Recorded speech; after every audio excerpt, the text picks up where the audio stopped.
It's time to get motivated. We've come a long ways, you guys. In between getting stabbed too many times to count, I've witnessed the king of the underworld get blown away with a jackpot. I've flown a plane underground. I've seen kings get their crowns and gone all the way to hell. There's been a few crazy parties. We've seen vistas of rivers at the bottom of the underworld's anus with a side of family bonding. I've played board games while screaming Kyrie inside of a giant statue piloted by a pope. I've dealt with alternate dimensions, and I've even watched the anime. And you know what? Somehow it just keeps getting better.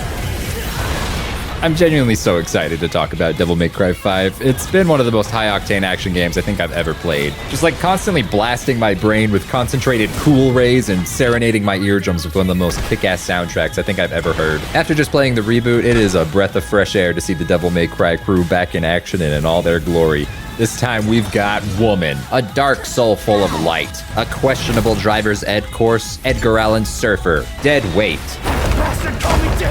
And of course, a diet of strawberry sundaes and pizzas with no olives facing off against the ecosystem of Stephen Hawking's exercise program. Speaking as someone who knew almost nothing about this series almost a year ago, when I started Devil May Cry 1 way back when, I never would have guessed how into this series I'd get. But man, I'm so glad I did, because it's just been so much fun. You're just an edgelord albino. I've kind of been avoiding Devil May Cry 5 content like the plague for the past year, just so that I could kind of experience this whole thing blind. And being able to go into it with that mentality made this whole experience about as sweet as a strawberry sundae. So I hope you found your motivation, because we're just gonna go over the whole story in a 2-part video series. So scream, rev up your sword, and get ready to pull your devil trigger, because it's time, baby, for Devil May Cry. That was a terrible time for a burp. Okay, Devil May Cry 5. What's that? Dude, I think it's a giant beehive. It looks way more like a wasp nest, guys. My dark lord, Take a picture Barry with me B. with the wasp Benson. nest. Please Sure it's take not the me. lives of Take these the picture, come on. insolent, clout-obsessed millennials. I've decided to keep the burp in because I don't care. So the prologue of this game's nuts. You get thrown into the deep end without really knowing anything that's going on. After looking at an Elon Musk lookalike, you start inside a giant wasp nest tree playing as Nero, trying to catch up to Little Caesar's favorite customer, Lady and Trish, getting slapped around by their most dangerous foe yet, a sedentary lifestyle. Nero's also showing up with the new guy, who's basically Kylo Ren from Poetry Club. Would you like to hear a poem? Not really. Dante's coat's red. Virgil's is blue. I'm leaving. Surf's up, dude. Okay, V. You're the gothest guy I've ever seen. Did you know Nero's actually a pretty big fan of the reboot? Because he takes a lot of traits from Dante, but he somehow makes it work. The biggest changes, he's got a brand new haircut, a new mind-bogglingly awesome battle theme. He says a lot more than Cyan! But most importantly, Gamer Posture Demon stole his arm. Hey, jackass! Joke's on you, I wank left-handed. Sorry, Dante. How about a demonstration? The series has a reputation for crazy intros, like the time Dante shot a pope in the face. Or when he skated a demon off of a pool table. And I'm happy to say that that reputation is strong with this one, because this fight feels like dancing in a blender. It is not easy. Get up! I may have only lasted like 2 minutes, but hey, I'm proud of that, because it's only a matter of time before you... What's up, boy? I said no. Olives. Dante. This isn't Papa John. Go! You're just dead weights, dead weights, dead weights, dead weights. Well, it's official. I finally understand why everyone in the fandom calls Nero deadweight. Bastard, call me dead weight.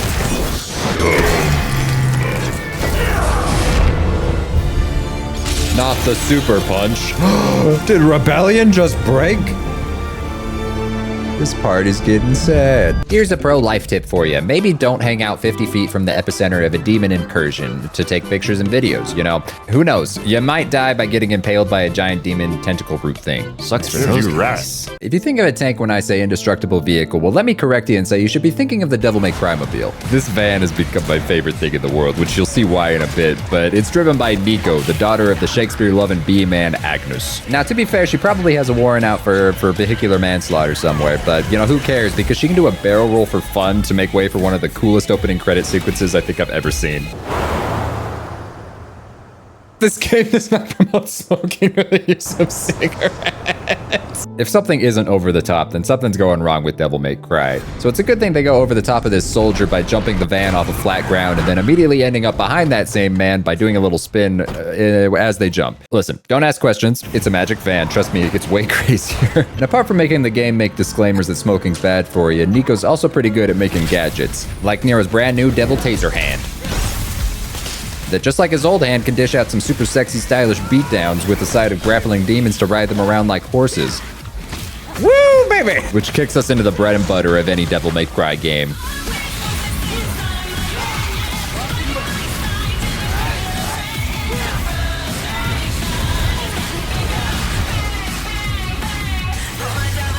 The soundtrack gets me so pumped. It's so good.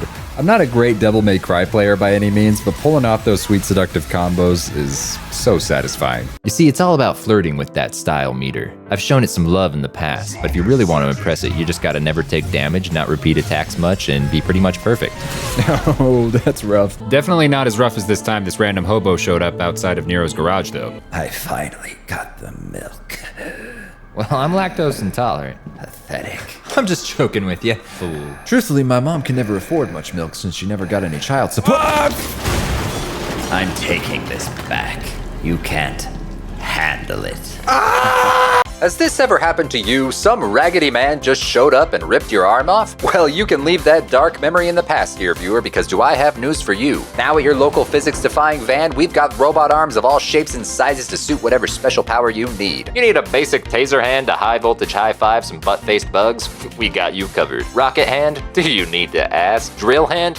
Yeah. Whip hand? No problem. Kamehameha hand? Listen, you name it, because we've got plenty more where they came from. So what are you waiting for? Call 1-800 your dad ripped off your arm with his bare hands today. Some questions need answering in life, like, what do you get when you mix a porcupine and a blobfish? Well, you get a porcublob, which may or may not be an STD, but it did help me clear a path to an ambulance breaking the Hippocratic Oath.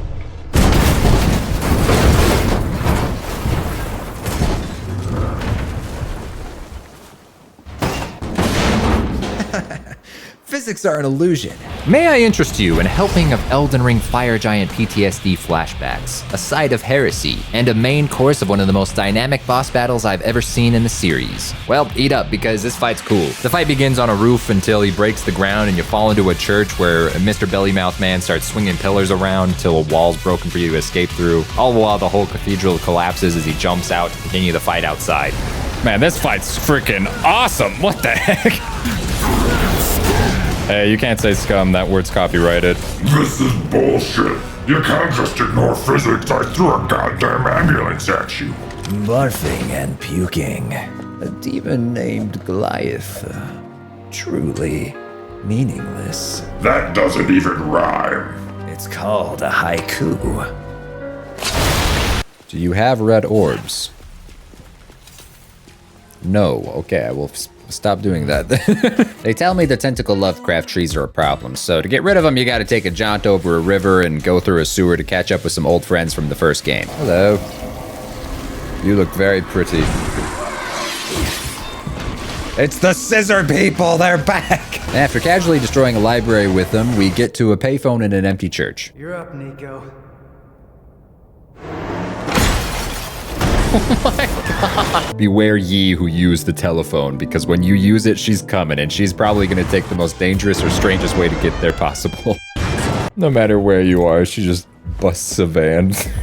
And words cannot express how much I love that it's a thing. You know, back in the fourth game, I made the joke that Credo was a biblically accurate angel. Well, forget that. Crumple that memory up and throw it in the Underworld's butthole, because, you know, here is the real biblically accurate angel. Holy crap, that's cool. That's cool design. Oh, hello. That was cool as hell. What the heck? Whoa, I am just getting really lucky here with these dodges. Do you guys like Matryoshka dolls? I think there's a lot of pretty crazy ones out there.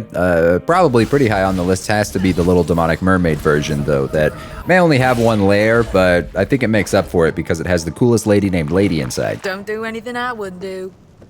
Kitty would kill me right now. Brother, pick up the girl that was demonized on the ground. Once upon a midnight dreary, it came time to play as a character named V, who doesn't have Keanu Reeves stuck in their head. but is a black belt in slam poetry. Shrek roars very loudly, long, and his breath extinguishes all of the remaining torches until the men are in the dark. This is the part where you run away. V makes use of some old friends. I got your back. Cuss diet is whack. And I use that word very lightly because we're getting thrown all the way back to the first game with his summons. First, we've got a miniature version of Mundus's taser bird, who he Kentucky fried into some chicken. And then we've also got my former torturer, the saw cat. And lastly, we've got Nightmare, who evolved from a laser blob with too many spears into the Hulk that, now bursts through walls like the Kool-Aid Man. He also gives piggyback rides now and has a side job of method acting as a meteor. 1 batch, 2 batch, penny and dime. Snap, my hair is white, ain't that fine? Okay, it just exploded. Hold on, I'm gonna read a book real quick. Good night, couch. Good night, demon. Good night, moon. Pardon me, milady. It's definitely this guy's vibe. Time for Nico to come flying off a rooftop.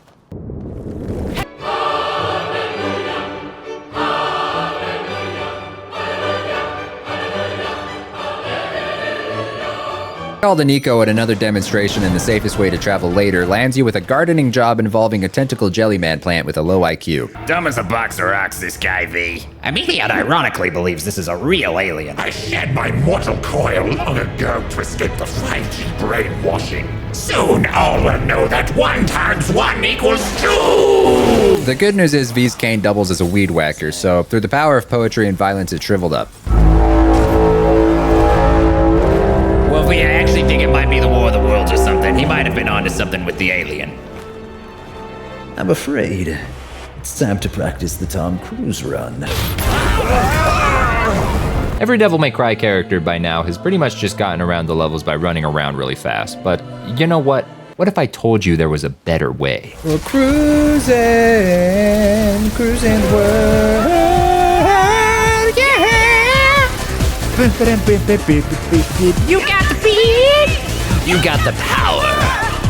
You're cruising. Wow, wow, wow. Choose your car. It's so fun. I like finding old paintings of cats. I mean, they're just so cool. Probably the only thing that could make it cooler, though, is if it could whip its head back and forth as hard as V's cat can. He whips his hair back and forth. He whips his hair back and forth. Oh, I don't like you. Hello, Mr. Tyrannid. Only good bug is a dead bug, as they say. V's a nice guy. He cuts new butt cracks for bugs and lets me relive the good old days when I got to fight a horse-drawn carriage. It was a simpler time, and what better way to relive that time than fighting the same type of time-controlling horse this time with a knight on its back to help control that time and throw time balls at me. What is this man doing? I don't even know. We're just dodging and hoping for the best. Oh, hell, okay. That was not a cut. That was just what just happened. I'm not even sure. Times of folly are measured by the clock, but of wisdom, no clock can measure. Die. Okay. That was a crazy line there, Fred. Unfortunately, V skipped leg day, and this knight gets away. And speaking of people who've had a habit of letting bosses get away, we catch up with Deadweight. Who's in the middle of taking down a War of the Worlds tripod with an extra leg, mainly by jumping on its trilobite back, dodging spikes, and hacking away at its little brain that it loves to poke out, even though, it shows it can hide it away if it wants to. I appreciate it, though. It definitely made the fight easier. Get him, Nero. Show him who's dead weight. Whack him up. Be gone. That's a burp. Oh, wow. I'm so sorry. This is so gross. Lady, stand up for some random fan service. I was just naked. Oh, you were just naked? Get up, get up, get up, get up. Scum, don't get so cocky. I am the storm that is approaching. You know what else is approaching? Milo Angelo from the first game. Well, kind of. This time without the reclaimer of his name inside, but the interpretive dancing career must have really stuck because it's got backup dancers this time. And what better way to introduce them than on a stage that slides down this dirt slide at 80 miles per hour?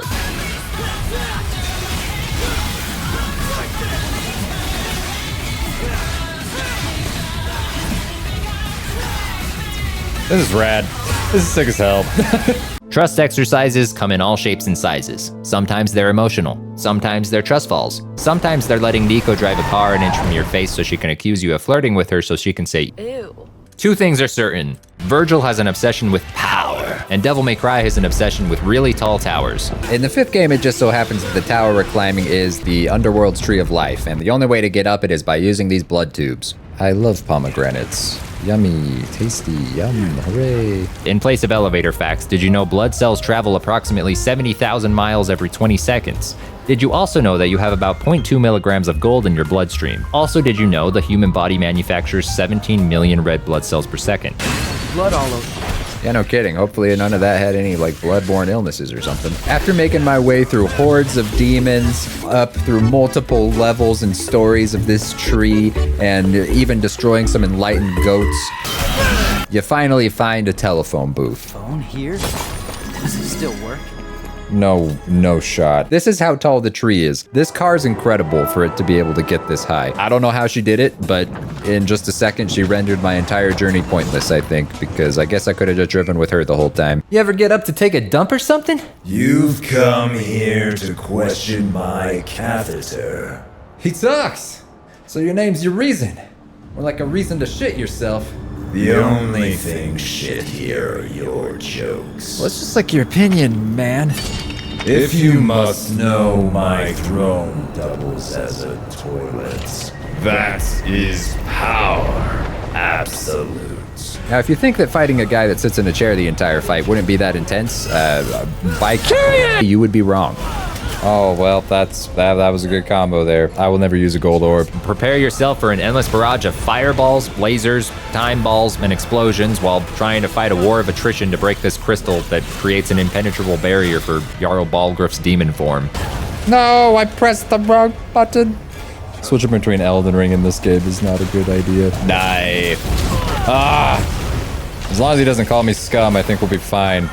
That would really just be an instant kill. Pure emotional damage type attack. Gosh dang, I thought that was gonna fall farther away. I'm regretting this fight for sure. Devastating. Oh, I can't get away from that. Oh, we're doing a thing. Hey, just bitch slap me. Very well. Release the catheter. Gross.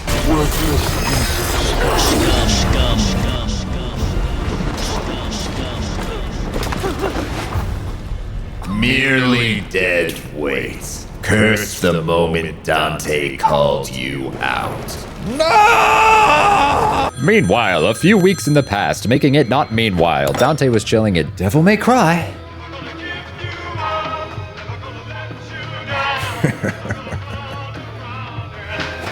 And in this little flashback, we get some exposition of how Dante met Hot Topic's favorite customer. Once upon a time, there was a lovely princess, but she had an enchantment upon her of a fearful sort, which could only be broken by love's first kiss. You like Shrek? And what kind of a question is that? Well, a powerful demon is about to resurrect, and it hates Smash Mouth. Now that's a familiar tune. I always loved All-Star. It's also your reason for stealing a Berserk manga collection. This demon got a name? Bird. Oh, I've been grabbed. This is bad news. This is Present V. He was having a great time searching for the Sword of Sparta. Get up, you fool! You fool! You fool! What's happening? Oh, my controller got disconnected. And if this level's taught me anything, it's that when V's not giving not so subtle hints about Virgil's return, he's being the only character physics apply to in the Devil May Cry universe. But I guess the stat points he didn't put into strength got dumped into luck because he finds a comatose Dante right next to him. It's Dante, he's back. And he's dyed his hair red with blood. Very cool. Remember how I said V's a nice guy? Well, he's kind enough to wake Dante up by giving him a sweet, nice little breeze by his face. It is not fun to roll a natural 1. That's kind of pathetic. You know, something about you makes me think you'd look great in a cowboy hat, you know? Back off, Featherface! It's time to turn back time again because the only thing switching more than the dates in this game are Dante's styles. Oh, we're so back, baby. Now, it's important to keep in mind that when you're playing as Dante again, that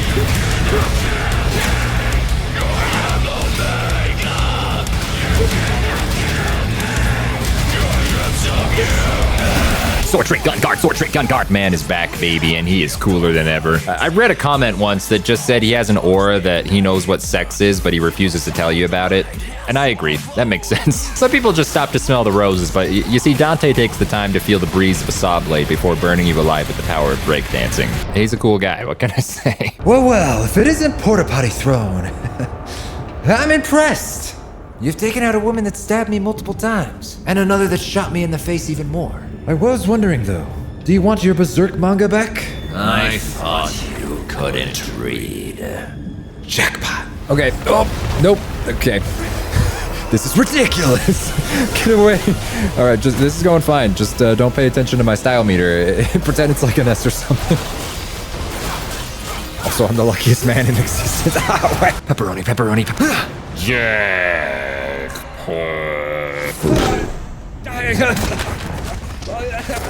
Oh, my epidermis. Hey, jackass!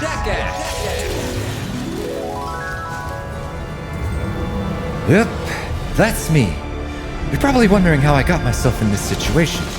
Well, it's a long... my monologue. Foolishness, Dante. Foolishness. If only you'd ever eaten a vegetable, you could have had true power.